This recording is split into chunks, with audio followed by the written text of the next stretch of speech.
काफ़ी लोग मुझे कह रहे हैं sir group group group group. अब ग्रुप बनेगा और मैं आपको एक चीज़ बता दूं कि जैसे क्या देख रहे हो, किसके ब्रेकआउट में क्यों उलझ रहे हो आप, जब आपके पास इतनी सारी इन्फॉर्मेशन है, मैं आपको खोज खोज के ला रहा हूं, तो आप किसके ब्रेकआउट में क्या समझ रहे हो। मुझे एक बार इतनी सी बात बता दो, मैंने आपको एक चीज़ कहा है, खरीदने से पहले ही तो आधे की रफ्तार से उठता है, 1 की रफ्तार से उठता है, जब गिरता है ना तो 3 की रफ्तार से, उससे भी तेज गिरता है। इसका मतलब क्या है?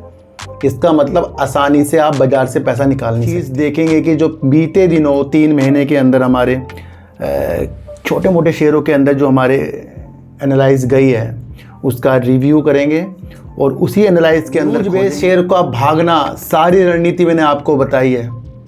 छोटे मोटे शेयरों के अंदर जो न्यूज बेस शेयर भागे, बड़े बड़े शेयरों के अंदर भी जो न्यूज बेस शेयर भागे, दोनों के अंदर बहुत बड़ा अंतर होता है।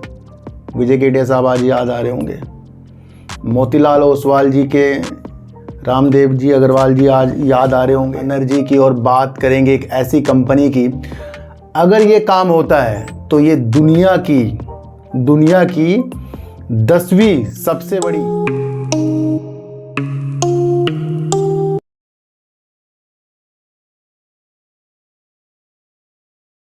नमस्कार, मैं स्वागत करता हूं आपका अपने ही चैनल पर जिसका नाम है सार्थक बाजार से। आज बात करेंगे सर अडानी टोटल गैस की, बात करेंगे MTNL की, बात करेंगे सुजलॉन एनर्जी की और बात करेंगे एक ऐसी कंपनी की, अगर ये काम होता है तो ये दुनिया की 10वीं सबसे बड़ी इस्पात कंपनी बनने के लिए तैयार हो जाएगी। उस कंपनी के ऊपर भी बात करेंगे और एक चीज़ देखेंगे कि जो बीते दिनों 3 महीने के अंदर हमारे छोटे मोटे शेयरों के अंदर जो हमारे एनालाइज गई है उसका रिव्यू करेंगे और उसी एनालाइज के अंदर खोजेंगे क्या वो चीज़ें हमारे साथ हुई है या नहीं हुई है, क्योंकि उस वक्त तो वो शेयर सारे भाग रहे थे। इसलिए शेयर बाज़ार की रणनीतियाँ आपको समझनी पड़ेगी। समय समय पर अपने शेयरों की रणनीतियाँ प्रॉफिट वाली और समय समय पर सिप वाली लॉन्ग के लिए जाना पड़ेगा। आज की इतनी बड़ी गिरावट आपके पोर्टफोलियो में फिर से तहस नहस करके चली गई और यकीन करना सर, आज का दिन बड़ा ही दुखदाई सबके लिए साबित हो रहा होगा। पर जब जब मैं ये चीज़ें सोचता हूँ कि हम भी उसी प्लेटफॉर्म के अंदर हैं जिस प्लेटफॉर्म के अंदर बड़े बड़े लोग, जो बड़े निवेशक होते हैं, जो हमें सलाह देते हैं, भैया भगदड़ का माहौल है। विजय केडिया साहब आज याद आ रहे होंगे, मोतीलाल ओसवाल जी के, रामदेव जी अग्रवाल जी आज याद आ रहे होंगे। सारी स्थितियों में वो हमें संभाल कर गए हैं। अब इन्हीं स्थितियों में कुछ ऐसे चैनल भी आपके सामने आए हैं, नाम थोड़ा सा बदल दूंगा, मास्टर इज बैक, कुछ अलग अलग रणनीतियाँ जो MTNL के अंदर भी आपको 100 के टारगेट दे रहे थे, जो बड़े बड़े डिफेंस के शेयरों के अंदर भी बड़े उछाल के टारगेट आपको दे रहे थे और ये नहीं समझा रहे थे कि भैया अभी शेयर काफ़ी ऊपर है, अभी जो भी पेनी स्टॉक है उसके अंदर प्रॉब्लम है, पर शेयर भाग रहे थे। वो वहीं से ब्रेकआउट आपको दिखा रहे थे MTNL में, कई ऐसे शेयरों के अंदर जहां आप ललक के साथ उनकी वीडियो देखकर बड़े गुमराह हो रहे थे।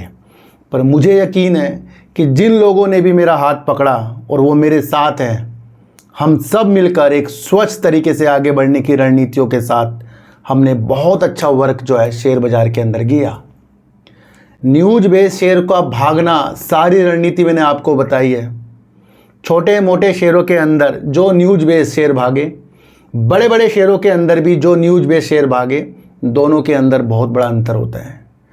छोटे शेयर न्यूज बेस भागने के बाद आपको फंसा देते हैं, बड़ी मुश्किल से अपने प्राइस पर आते हैं, पर बड़े शेयर न्यूज बेस अगर भागे, आपने उसके अंदर अपनी चीज़ों को समझा, तो वो समय देने के बाद उससे भी ऊपर स्थितियों में जाएंगे, क्योंकि उनको ऑर्डर ही उस प्रकार के मिलते हैं जिसको पूरा करने के बाद वो बहुत आगे तक जा सकते हैं। तो न्यूज जब छोटे शेयरों में भी आती है, बड़े शेयरों में भी आती है, पर इस गिरावट की जो रणनीतियाँ है ये हमेशा आएगी भैया, ये सारी न्यूज़ को फेल करेगी। इसी के अंदर आपको जीना है कि भैया हमेशा अच्छे शेयरों के अंदर अपनी दिलचस्पी ज़्यादा रखिए, क्योंकि मुझे पता है आज वही लोग ये भी सोचेंगे कि जो छोटे छोटे शेयर गिर गए, जिनके अंदर उनकी बड़ी प्रतिक्रिया थी, क्या वो उनके प्राइस तक आएंगे नहीं आएंगे। पर जिन्होंने बड़े शेयरों को लिया है, अच्छे शेयरों को लिया है, वो भी अगर आज गिरे हैं, पर उनके अंदर धैर्यता है, उनको पता है कि काम की वैल्यू क्या होती है, और हम आपको वही चीज़ें यहाँ सिखाते हैं। तो न्यूज़ बेस भी शेयर भागेंगे, पेनी स्टॉक की तरफ भी लोग आपको गुमराह करेंगे, बहुत जगह ऐसे ब्रेकआउट बता देंगे, पर वो आपको काम नहीं समझाएंगे। काम जिस दिन आपने समझ लिया सर, बहुत आगे की रणनीति मैं आपके लिए तैयार कर रहा हूँ। देखो सर, काफ़ी लोग मुझे कह रहे हैं sir group group group group. अब ग्रुप बनेगा, और मैं आपको एक चीज़ बता दूं कि जैसे मैं आपको एक चीज़ बताऊं कि पहले जैसे मैं एंजल वन के साथ वर्क करता था, पहले वो टेम्परेरी था। अब एक नियम आए हैं सेबी के, एनएससी के, और हमारा जो पार्टनर है एंजल के, कि भैया जब इतने बंदे ये काम कर रहे हैं, इतनी मेहनत से काम कर रहे हैं, क्यों ना इनको एपी बना दिया जाए, यानी कि ऑथोराइज पर्सन बना दिया जाए, और कंपनी के साथ, पार्टनर के साथ मिलकर वो वर्क करें। फिर जितनी भी कंपनी की जो सुविधाएं होंगी, जैसे टेलीग्राम ग्रुप हो गया, चाहे वो बैंक निफ्टी में एडवाइज हो, या फिर आपकी निफ्टी में एडवाइज हो, या फिर आपकी एफएनओ में एडवाइज हो, एमसीएक्स में एडवाइज हो, या फिर इक्विटी के अंदर long term, short term, intraday की एडवाइज हो, वो सारी की सारी उन मेंबरों को ज़रूर मिलेगी, और उनसे मैं ग्रुप के अंदर उनको जोड़ूंगा। यानी कि इस चीज़ का पात्र होने के लिए आपको, जिन्होंने मेरे से पहले अकाउंट खुलवाया, भैया वो अपना एक बार कमेंट कर दे कि हाँ हमने अकाउंट खुलवाया है, बाकी उनका मैं पहले फिर सारी चीज़ चेक कर लूँगा, फिर मैं उनको धीरे धीरे करके जोड़ रहा हूँ। तो यहाँ पर कंपनी ने एक कंडीशन लगाई है कि भैया कंपनी का मेंबर होना बहुत ज़रूरी है एंजल वन का, और वो मेरे लिंक से अगर आप करोगे तो आपको वो सारी सर्विस प्रोवाइड होएगी जो सेबी रजिस्टर्ड जो व्यक्ति होते हैं, एनालाइज करने वाले व्यक्ति होते हैं, उनकी चीज़ें आपको मिलेगी, वो मेरे थ्रू आपको मिलेगी, क्योंकि आप सब मेरे अब सब्सक्राइबर के साथ साथ क्लाइंट भी बन जाओगे। और जिन लोगों ने मेरे से पहले जुड़ गए वो भी जुड़ेंगे, और जो नए व्यक्ति जुड़ना चाहेंगे वो भी अब ग्रुप में मेरे साथ जुड़ते जाएंगे। हम एक टेलीग्राम ग्रुप बनाएंगे जहाँ पर हमारा एक बड़ा परिवार बनेगा, और वहाँ पर अपनी सुविधाओं के साथ हम आगे बढ़ेंगे। समझ में आ रहा है सर? देखो सर, एक चीज़ मैं आपको बताऊँ, अकाउंट खुलवाने में आपका कोई भी पैसा नहीं लगेगा। जितनी भी सुविधा होंगी वो मेरे द्वारा आपको सबको मिलेगी। आप मेरे से संपर्क में रहोगे, आप मेरे ग्रुप के साथ ऐड रहोगे। ज़रूरी नहीं कि आपको उसके अंदर बहुत सारा वर्क करना है।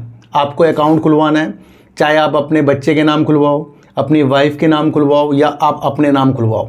जर्नी जब हमने शेयर बाज़ार के अंदर लंबे समय के लिए बनाई है, तो भैया एक दूसरा अकाउंट हमारा होना चाहिए, वो ज़रूर लाजमी है। और जितनी जल्दी उससे आप अकाउंट खुलवाएंगे, जुड़ेंगे मेरे साथ, तो हम ग्रुप में जुड़ेंगे और आपस में फिर बातचीत करके उस चीज़ों को समाधान करेंगे जो अभी तक के हम नहीं कर पा रहे थे। समझ रहे सर? तो ज़रूरी नहीं कि आपको बहुत सारे अकाउंट खुलवाने, एक ही अकाउंट खुलवाओ अपने घर का, और उसको दृष्टि रखनी है लंबे समय के लिए। मतलब एक होता है ना कि भैया मैंने खुलवा ले, चलो अपने वाइफ का खुलवा दूँ, तो मुझे एक अकाउंट आपके घर का किसी का भी एक मेंबर का चाहिए, और वो शुभ कार्य बहुत जल्दी से जल्दी होने वाला है। मैं चाहता हूँ कि आप उसके अंदर बढ़ चढ़ कर योगदान दें, ताकि हमें वो सारी सुविधा कंपनी के द्वारा मिले। सर कुछ चीज़ें होती हैं सिर्फ क्लाइंट को ही मिलती हैं, सब्सक्राइबर को ही मिलती हैं, और उसका जोड़ने का एक ये माध्यम है। इसलिए मैं आपको बहुत दिनों से कह रहा था थोड़ा सा रुकिए, कुछ चीज़ें अच्छी होने वाली है। तो इस चीज़ के लिए एनएससी बीएससी की फीस भी जा रही है, ताकि उन लोगों से आप अकाउंट मत खुलवाएं जो जान पहचान के ना हो। तो ये एक पक्की चीज़ हो रही है, इसलिए मैंने आपको ये चीज़ें बता दी हैं आज। समझ रहे सर? इसके ऊपर मैं काफ़ी अभी पेपर वर्क हो गया, रेंट एग्रीमेंट हो गया, मेरा काफ़ी एजुकेशन हो गई, सारी चीज़ें मैंने वहाँ पर अपनी सबमिट कराई है, सारी चीज़ें हो गई हैं। जल्द ही आज या 1-2 दिन के अंदर लिंक आने वाला है। तो प्रत्येक जो मुझे देख रहा है, जो मेरे से दिल से जुड़ा है, और जो ग्रुप के साथ हमारी एक अच्छी जर्नी, देखो सर क्या होता है कि कुछ ग्रुप ऐसे होते हैं जहाँ पर लोगों को बर्बाद भी किया जा सकता है, मुझे पता है, इसलिए मैंने आज तक ग्रुप नहीं खोला। पर जब हमारी कंपनी हमें कह रही है भैया ग्रुप खोलो, उसके अंदर जो भी चीज़ें वो भेजेंगी मैं आपको वो फॉरवर्ड किया करूँगा, तो यहाँ क्या होगा, 2 चीज़ें मिल जाएगी। तो हमारी एनालाइज, एक हमारे ऊपर जो ग्रुप बैठेगा उनकी एनालाइज, और वो नंबर 1 चीज़ें होंगी जो हमें लाभदायक हमारे लिए आगे की तरफ हो सकती है। तो किन किन लोगों ने अकाउंट खुलवाना है, किन किन लोगों को जुड़ना है, जल्दी से जल्दी मुझे कमेंट करते जाना। देखो सर, मैं आपको सत्य तरीके से बता रहा हूँ। काफ़ी लोगों ने आपको, मैं फिर बता रहा हूँ, नाम चेंज कर रहा हूँ, मास्टर इज़ बैक। आप खुद समझ जाना कौन है, जो बड़ी बड़ी लाखों की फ़ीस भी ले लिया करते हैं और अलग अलग तरीक़ों से कमेंट बंद कर दिया करते हैं अपने। ऐसे कुछ भी नहीं होता। बाज़ार जब गिरता है भैया, गिरते ही चलता है। मैं आपको एक चीज़ बताऊं, बाजार की गिरने की स्थितियां, चाइना की तरफ प्रोत्साहन उनकी सरकार दे रही है, एफपीआई वहां की तरफ जा रहे हैं। किसने बताया आपको?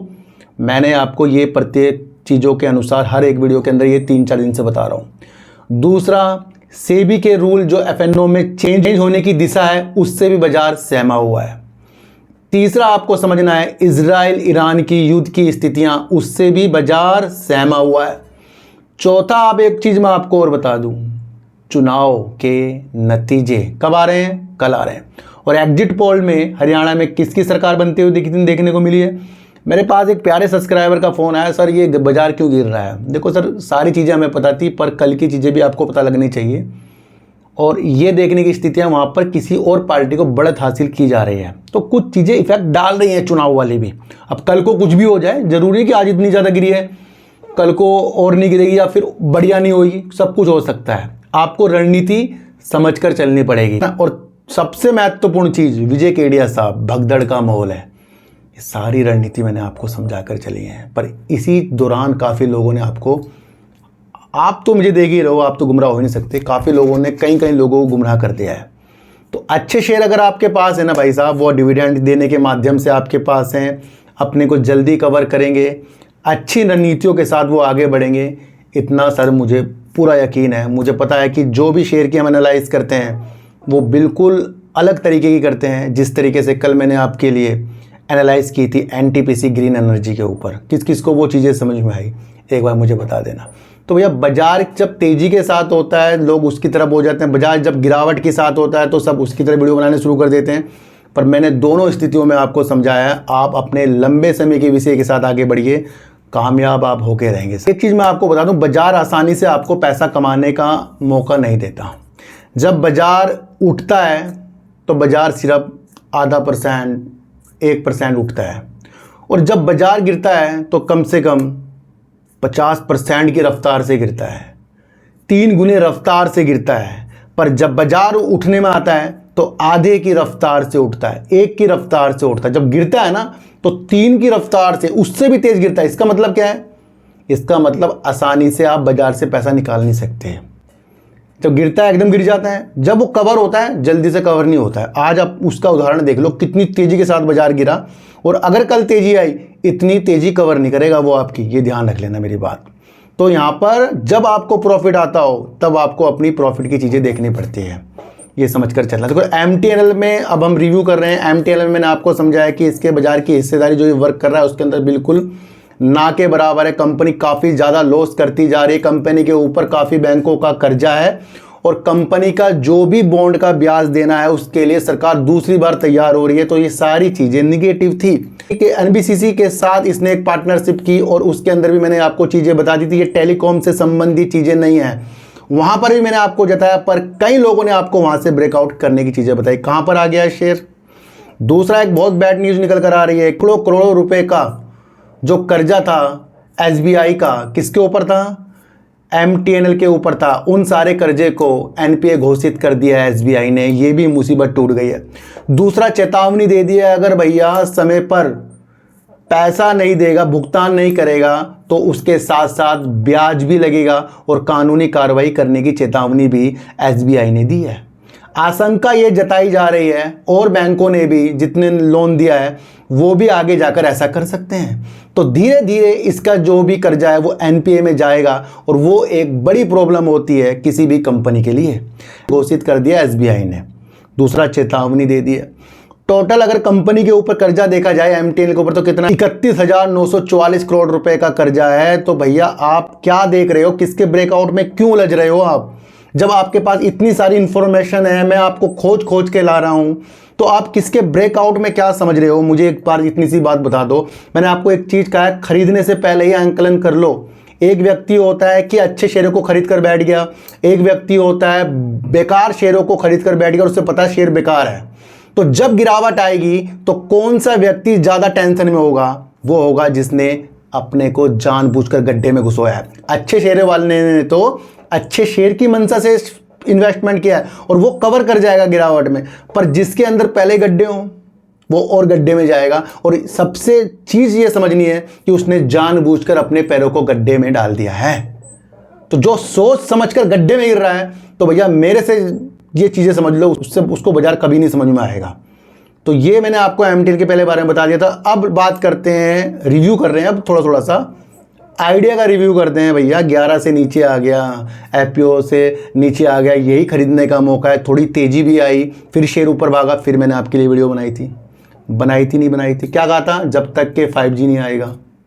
बैंक भी इसको लोन देने के लिए आनाकानी कर रहे हैं और वो कह रहे हैं कि जब तक के सरकार अपने AGR का एक ना भी हिस्सा है, एक भाग हिस्सा अपना इक्विटी में नहीं बदलेगा और हिस्सेदारी नहीं लेगा, तब तक के वो इसको लोन नहीं देंगे। ये बात करने के लिए वो सरकार के पास भी जाएंगे। तो ये क्या था, ये भी एक बैड न्यूज़ थी। तो यहाँ से रिव्यू दे दिया था मैंने आपको। किस किस को समझ में आ रहा है मुझे ये नहीं पता, पर जिसको भी समझ में आ रहा है वो बच गया होगा। सुजलोन एनर्जी भैया काफ़ी भाग गया है, काफ़ी तेज़ी के संकेतों के साथ है, पर एक वार्निंग लेटर जो NSE BSE की तरफ से आया उसने चीज़ों को धकेला। पर उससे पहले एनालाइज करने वालों ने हमें क्या बताया था कि भैया अपना थोड़ा सा प्रॉफिट बांध लो। और मैंने आपको एक चीज़ बताई थी, जब ये बड़े बड़े लोग बोलते हैं वो चीज़ें जल्दी से नहीं होती। जब बड़े बड़े लोग बोलते हैं वो चीज़ें हो जाती है, पर उसके बाद जब आप वो चीज़ें भूल जाते हो। विजय केडिया साहब की बातें आप भूल गए, आज हो गई। प्रकाश गाबा जी ने कहा था प्रॉफिट थोड़ा बांध लें, समझे नहीं, आज हो गई वो। तो सुजलोन एनर्जी लगातार 8 दिनों तक लगातार गिरावट कर रहा है और करीब अब 71 रुपये से भी नीचे आ गया है।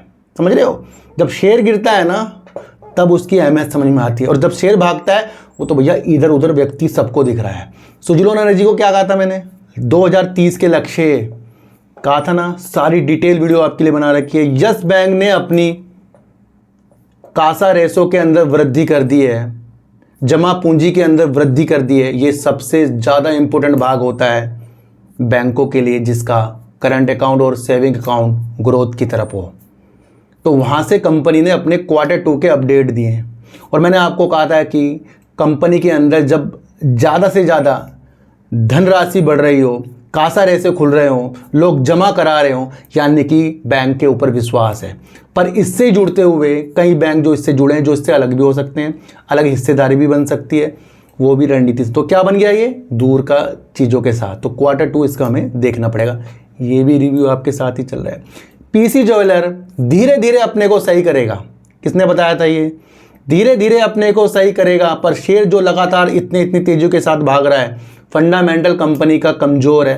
किसने आपको ये चीज़ें बताई थी, जाके एक बार फिर से वीडियो देखिए और उसके चीज़ों को आपको समझना पड़ेगा। आज ये क्यों इतनी सारी चीज़ें मैं आपको बता रहा हूँ, क्योंकि ये वो शेयर हैं जिनके ऊपर लोगों को अब डर लग रहा है। लोगों को सेल से डर नहीं लग रहा है, लोगों को HDFC बैंक से डर नहीं लग रहा है, लोगों को रिलायंस इंडस्ट्री डर नहीं लग रहा है, लोगों को अडानी से डर नहीं लग रहा है, लोगों को डर लग रहा है आइडिया से लग रहा है, यस बैंक से लग रहा है, सुजलोन से लग रहा है, इन वो तमाम शेयरों से लग रहा है। GTL इंफ्रा में मैंने आपको कहा था भैया समय बर्बाद करना है, तो इससे अच्छा कोई और शेयर नहीं हो सकता आपके लिए। जो कंपनी लगातार लॉस कर रही हो, लगातार आपको ऐसे सपने दिखा रही हो कि सबसे ज़्यादा ही इसने वर्क कर रखा हो, और कई बैंकों ने इसको जो भी पैसा दे रखा है वो अपने बाद में बैंक पैसे मांग भी सकते हैं। ये रिव्यू है भैया, ये रिव्यू है आपकी उस एनालाइज का जो आपका भाई यहाँ बैठ के करके चुका है। इसलिए उस वक्त चोट मारता हूँ मैं आपको जब वो चीज़ें हो जाती हैं, और जब वो आपको मज़ा आता है तब भी चोट मारता हूँ। वो चोट उस टाइम लगती नहीं, पर आज ज़्यादा लग रही होगी, लोग सोच रहे होंगे इस चीज़ को। MTNL भी समझा दिया था, सकूमा भी समझाया था। मैंने क्या कहा था, सकूमा के अंदर जब चीनी के अंदर निर्यात की चीज़ें होंगी तो उसका भी हमें वेट करना चाहिए। सारी स्थिति आपके साथ है सर, पर कुछ लोग समझ रहे हैं, कुछ लोग नहीं समझ रहे हैं। जो भी लोग ग्रुप से जुड़ना चाहते हैं, मैंने आपको सारे प्रोसीजर बता दिए हैं। जिन लोगों ने मुझे बहुत पहले बहुत सारे मेरे से अकाउंट खुलवा रखे हैं, मैं उनको भी सबको जोड़ूंगा, क्योंकि वो भी मेरे पास ट्रांसफ़र होंगे धीरे धीरे। अब तो नए अकाउंट की दरकार है, होता भैया खोलना है और अपना पैसा डाल के छोड़ना है, और लंबे समय के लिए अपने परिवार के लिए हम वो चीज़ों को करना है। देखो सर, एक चीज़ मैं आपको बता दूं, स्टील सेक्टर के अंदर सरकार वर्क कर रही है। ये मैं आपको आज से नहीं, बहुत पहले से बता रहा हूँ। चीन से और वियतनाम से यहाँ पर जो स्टील आता है उसके ऊपर सरकार ने पाबंदी वाली चीज़ें, शुल्क वाली चीज़ें, ये सारी आपको मैंने अपडेट दे दी हैं। एक ऐसी कंपनी जिस कंपनी के साथ अगर 2 कंपनी और मर्ज हो जाए तो वो विश्व की 10वीं सबसे बड़ी इस्पात उत्पादन की कंपनी बन जाएगी और उस कंपनी का नाम है SAIL, Steel Authority of India. SAIL के अंदर एक बहुत इंपॉर्टेंट न्यूज़ निकल कर आ रही है और अगर इस न्यूज़ के अंदर आपने अमल कर दिया तो आने वाली दिशा हमारे लिए स्टील की नज़रों के साथ अच्छी हो सकती है, क्योंकि स्टील सेक्टर के अंदर आगे भारे आनी है, क्योंकि इसके अंदर सरकार वर्क कर रही है। सेल के स्वतंत्र निदेशक जो हैं सागी विश्वनाथ राजू जी, उन्होंने एक सुझाव दे दिया इस्पात मंत्री को। इस्पात मंत्री कौन है? HD कुमार स्वामी, जो हमारे इस्पात मंत्री हैं, उनको एक सुझाव दिया कि सेल के साथ विशाखापट्टनम यानी कि RINL और NSL यानी कि NMDC स्टील दोनों को मर्ज करने की चीज़ों के साथ बताया, ताकि एक विशाल सरकारी कंपनी उत्पन्न हो सके और उससे देश की स्थितियां काफ़ी मजबूत हो सके। और अगर ये चीज़ें हो जाती हैं तो 10वीं सबसे बड़ी दुनिया की इस्पात कंपनी ये बन जाएगी सेल। ये सुझाव उन्होंने इस्पात मंत्री को दिया और राजू जी ने ये कहा है कि इस्पात मंत्री इसके अंदर सकारात्मक रूप उन्होंने दिखाया है। समझ रहे हो कि अगर सेल के साथ विशाखापट्टनम और NMDC स्टील दोनों कंपनी मर्ज हो जाए, यानी विशाखापट्टनम स्टील और NMDC स्टील, तो एक विशाल रूप चीज़ें ले सकती हैं और जो एक बड़ा उद्यम निकलेगा सरकार का। तो क्या सेल आपको यहाँ नज़र आया सर? एक बार मुझे ये बता देना। देखो सर, आज अडानी के भी काफ़ी शेयर गिर रहे हैं और उसके अंदर शेयर जो काफ़ी नज़रों में भी हो रहा है हमारे, वो है अडानी टोटल गैस। और अडानी टोटल गैस जो एक शेयर है वो आगे जाकर अच्छे वर्क तो करेगा ही करेगा, अभी भी हाल ही में अच्छे वर्क कर रहा है, पर शेयर टूट रहा है। जिस कंपनी ने प्राकृतिक गैस में भारत की सबसे बड़ी हाइड्रोजन मिश्रण परियोजना शुरू कर दी है और इस परियोजना के साथ साथ ये 4000 घरों को और व्यवसाय उपभोक्ताओं को इस तरीके से गैस उत्पन्न कराएगा जो प्राकृतिक गैस और हाइड्रोजन का मिश्रण होगा। तो कितनी बड़ी एक भारत की सबसे बड़ी चीज़ इसने कर दी है, जहां पर ये मदद कर रही है सरकार का एक जो लक्ष्य है, शून्य जो लक्ष्य है ना भैया, कार्बन मुक्त होने का, वो एक सरकार का लक्ष्य है। तो उसके अंदर योगदान देने के लिए, मदद करने के लिए इसने भारत के अंदर हाइड्रोजन मिश्रण परियोजना शुरू कर दी है और ये एक अच्छी न्यूज़ जो है अडानी टोटल गैस के लिए आ रही है। देखो सर, न्यूज़ तो अच्छी आ जाती है पर इस न्यूज़ के वजूदों को हम नहीं समझते। मैंने कई बार आपको बताया कि न्यूज़ बेस्ड शेयर तो खरीदना बंद कर दो, न्यूज़ बेस्ड शेयरों को बेचना बंद कर दो और फेक लोगों से बचना शुरू कर दो। ईमानदारी के साथ जो आपको एनालाइज अच्छी लगती है उसके अंदर अपनी एनालाइज को और मजबूत करो और अध्ययन करो, उसके अंदर अपना वर्क करो, वो आपको काम आएगा। कोई भी आपको भैया ये पैसे लो, मुझे पैसे दो, मैं बताऊंगा, इससे कुछ नहीं मिलने वाला। मैं आपको बता दूं, ग्रुप भी ज्वाइन करना है ना भैया तो निस्वार्थ करना है, वो इसलिए करना है कि वहाँ से आपको नॉलेज मिले, वरना ये नहीं कि आप मुझे फ़ीस दोगे। भैया फ़ीस फूस कुछ नहीं है, मैं फ़ीस फूस के ऊपर काम नहीं करता, मैं आपको बता दूं। पर उसका एक चीज़ है कि उसके अंदर एक अकाउंट तो खोलना ही पड़ेगा, तब जाकर हमें और लोगों से जुड़ा जा सकता है ना। तो वो तो एक नियम है। और अकाउंट तो वैसे भी सर हम खोल के ही रखते हैं। अगर हमने एक अपने बच्चे के नाम से ही खोल दिया दूसरा, या अपने पापा के नाम से खोल दिया, सिस्टर के नाम से खोल दिया, भांजे के नाम से खोल दिया, तो एक ग्रोथ की तरफ ही हमारा पैसा जाएगा, वो पैसा हमारा बच जाएगा। तो इसलिए जितनी भी चीज़ें आपको करनी है बहुत सोच समझ कर करनी है। अडानी टोटल गैस ने भी सोच समझ कर ये जो मिश्रण वाला काम कर दिया है, हाइड्रोजन वाला, बहुत बेस्ट कर दिया है। सेल के साथ अगर ये चीज़ें हो जाती हैं तो ये बढ़िया कंपनी बनने के लिए तैयार है। इस तरीके से चीज़ें दर्शाई गई है। MTNL का जो कर्जा SBI का था उसे NPA घोषित उसने कर दिया है, तो ये भी एक निगेटिव चीज़ है। और अन्य कंपनियां जितनी भी बैंकों ने इसको लोन दिया है वो भी इसके बारे में सोच सकती है। तो MTNL की स्थितियां कुछ न्यूज़ के साथ ही अच्छी हो सकती है। आइडिया भी आपको अब 9.5 से भी नीचे देखने को मिल रहा है, उस नीतियों को भी आपको समझना है, उसको 5G की दरकार है वो हमें समझ कर चलना है। तो सारी जितनी भी वीडियो मैंने आज आपके लिए बनाई है भैया, एक तो रिव्यू के ऊपर बनाई है, सच्चाई के ऊपर बनाई है, और आपको इस गिरावट के अंदर किस तरीके से संयम चाहिए उसके लिए बनाई है। तो जितनी भी वीडियो बना रहा हूँ किसी के अंदर खरीदने बेचने की सलाह बिल्कुल नहीं है। तो सर चींटी को हटा दीजिए, गाय को रोटी दीजिए और अपने बच्चों को ज़्यादा से ज़्यादा प्यार कीजिए, क्योंकि बच्चे ही आपकी मासूमियत से किस्मत पलटेंगे। तो फिर मिलेंगे आपसे नई वीडियो के साथ, जब तक के लिए नमस्कार।